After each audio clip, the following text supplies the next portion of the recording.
Well, good morning, everyone. It is 5 a.m. on day 5.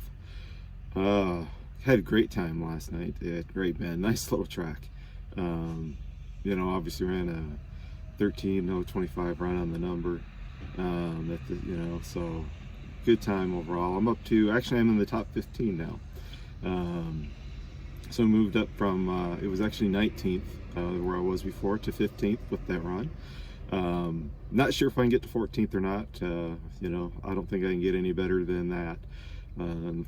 Unless somebody runs a bad number at Tulsa and I'm able to run that 13:025 or something like that again there. So, otherwise, me, Dave, and Mike are going to make the trip again this morning. We've got 315 miles to go to get to Tulsa. So I've got 13.5 quarts of oil and several spark plugs to get there. Last night, unfortunately, I went to the wrong hotel by accident. I went to leave the hotel and the needle and steep stuck again in the primaries and flooded the carburetor installed. So I'm going to have to keep an eye on that. Hopefully it doesn't do it today. Obviously there's some trash in the fuel system, or my fuel line that's on the carburetor itself is deteriorating and causing the problem. I do have some. If it continues to do it on the ride there, I'll have to pull over somewhere and cut a piece off and stick it in there and fix it. But I'm going to start the car here in just a moment. 5 a.m. There's a bunch of drag weekers here, and let them know that we're heading the road. So anyway, give you a few updates along the way and go from there.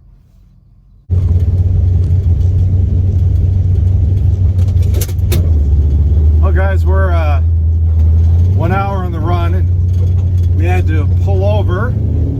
I just crushed an armadillo. Mike, who's leading, missed it, but I found it. And then Dave behind me finished it off. So, yeah, an hour into the run, so since we were here, added more oil.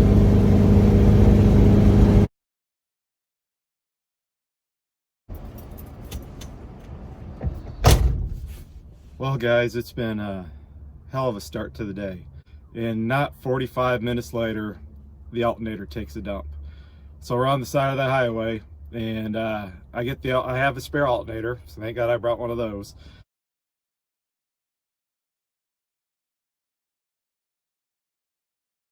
Swapped out the alternator. Of course, the car wouldn't start back up, and none of us had a jump box or jumper cables.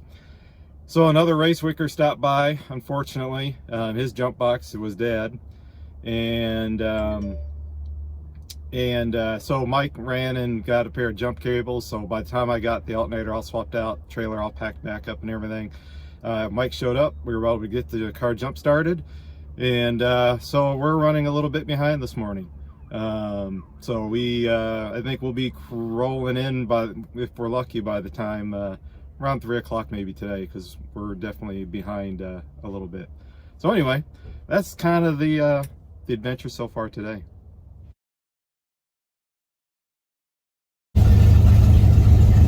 All right, guys, so made the first checkpoint, did a plug check.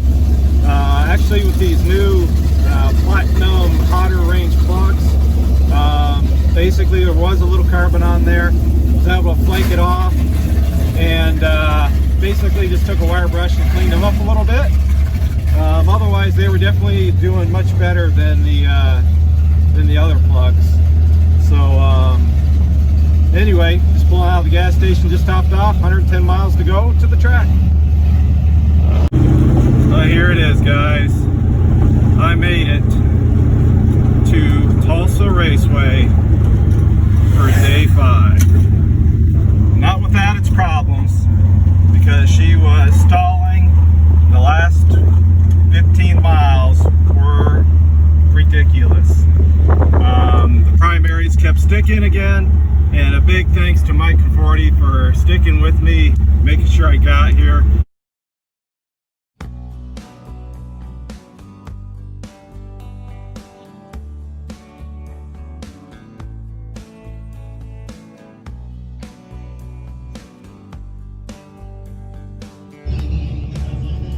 Well, everybody, we made it. We're in the staging lanes. Got the car changed over, tires on. Had to put a new plug in number 8. Had to clean up number 6. Yeah, we made it after having some troubles, you know, getting here, as you heard. So we'll trip the beams here in just a few minutes, and you know, see if we can't hit another 13.0. So hey, what a huge accomplishment to make it, right? 36 quarts of oil, 1 alternator, an armadillo, you know, a bunch of spark plugs and flooding issues because we're getting trash in the fuel system. Need to improve that. So what a day, what a week.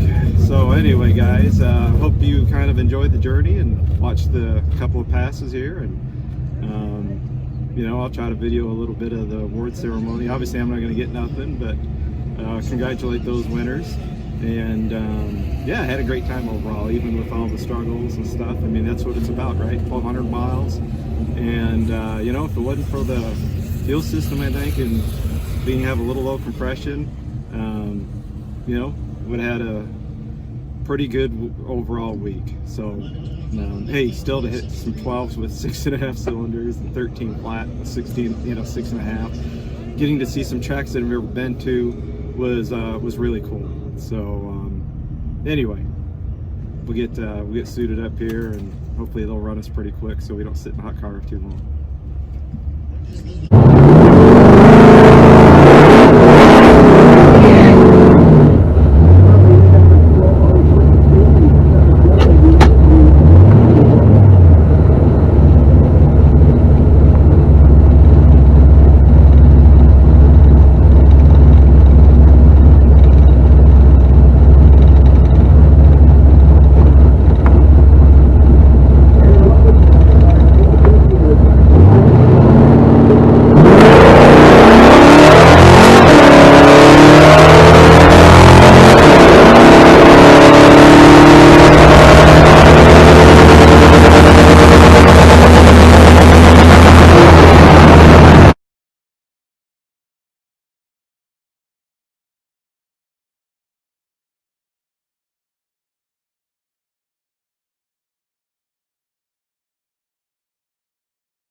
Mike's got right lane, and Dave's got left lane. Let's see what these guys can do. Alright, here's the beginning of the grudge race. Watch these guys do their burnout.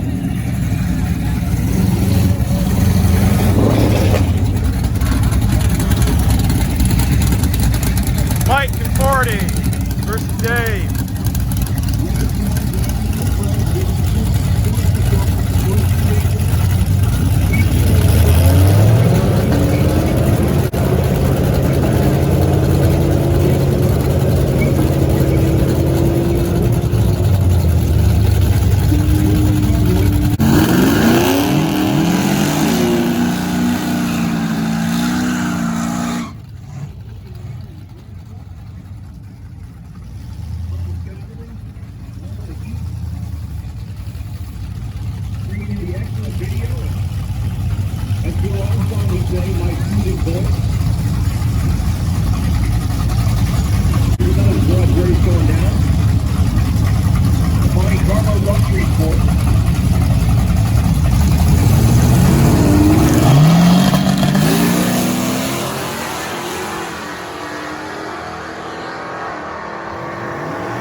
Check your pocket. You might be missing a piece of plastic.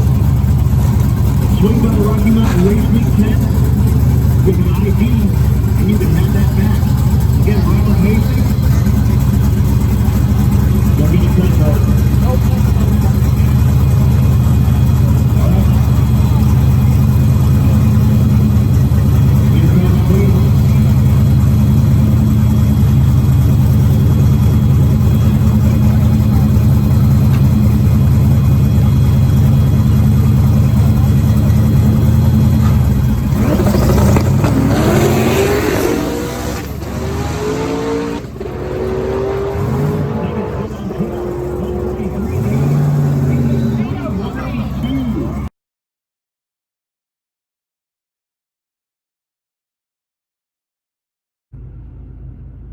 Hey, good morning, everyone.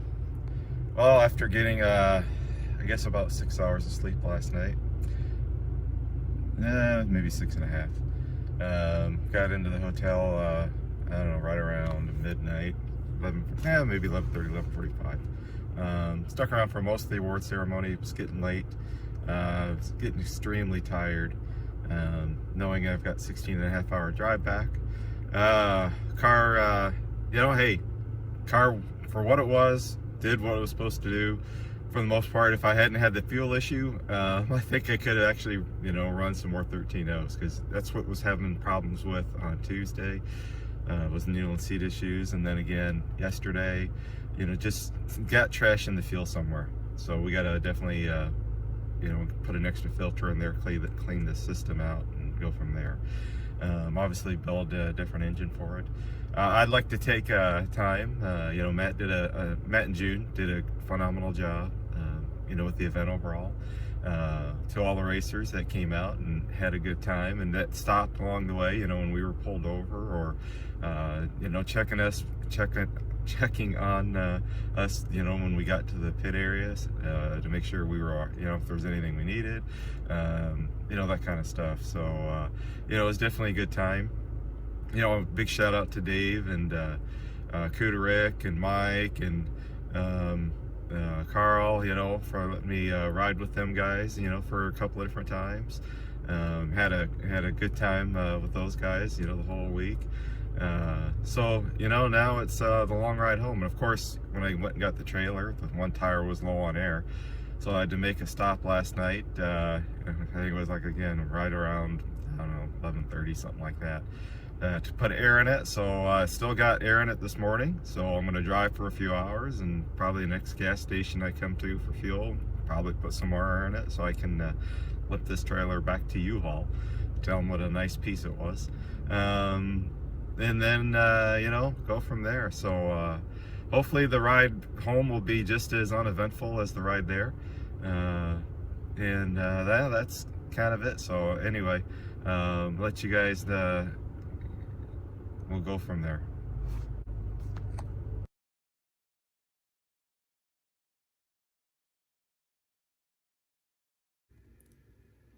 Oh, hey guys. So, I appreciate those of you that took the time to watch the entire video series. What it takes to survive a race week event. I survived 2019's Hot Rod Drag Week. Granted, it was only about 900 miles, I think. It was a much shorter event. This one was about 1,250 miles. In reality, it probably did over 1,300 because, we got turned around a couple times. By the time we go from a hotel back to where we need to hit the route, that kind of thing, you put on some more mileage. So we probably put about 1,300 miles or so, maybe a little more than that on the total trip. So again, I really appreciate you guys taking the time to watch this entire video series. You can see what it takes to try to finish a race week event, whether it be Hot Rod Drag Week or the Rocky Mountain Race Week style of event.